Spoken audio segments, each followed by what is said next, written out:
Hey, Stephen E., bestsellerguru.com.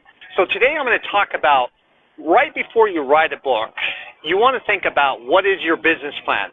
Let's just say you're going out opening a business. You may think, oh, I need to go get a loan. I need to find real estate. I need to figure out how I'm going to go out and proceed with my company.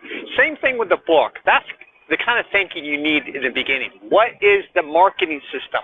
How is this book going to be an asset instead of liability? And I know that most people that write books, it's a liability. And guess what? It's such a liability in a couple of years, they don't even say anything about their book. And then I find out later on, oh yeah, I wrote a book 5 years ago, but I wrote it and I didn't really want to sell any copies. Bullshit. They wanted to sell millions of copies just like you, just like me. And what happens, they didn't have a marketing system. They had a wishful thinking that my book's going to sell millions of books. I know it. I hear it all the time. And in fact, when I was in 1994, when I wrote my first book, I felt the same way. I thought, God spoke to me. I'm going to sell millions of books. He's going to do the work. And I found out I had to get off my ass and do the work.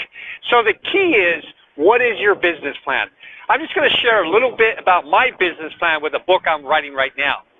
Before I even write the book, I'm going out getting 5 sponsors to be in the back of the book on the resource page to give me $5,000 each to be in this book. Why would they give me $5,000? Because the book's going to be a bestseller. It's going in different languages, and it's going to go out worldwide. How do I know that? Because I have a plan to get it out worldwide. So a key, 5 companies give me $5,000. I have $25,000 for marketing now. That makes sense. Now I have an asset before I even start the business. How many businesses do you know that you could create asset before you even start it? Well, a book could be that way if you start thinking like a business person instead of author. It's great to be an author, but after you write the book, you need to take that hat off and throw it away and become a business person. That's the key to be successful with the book.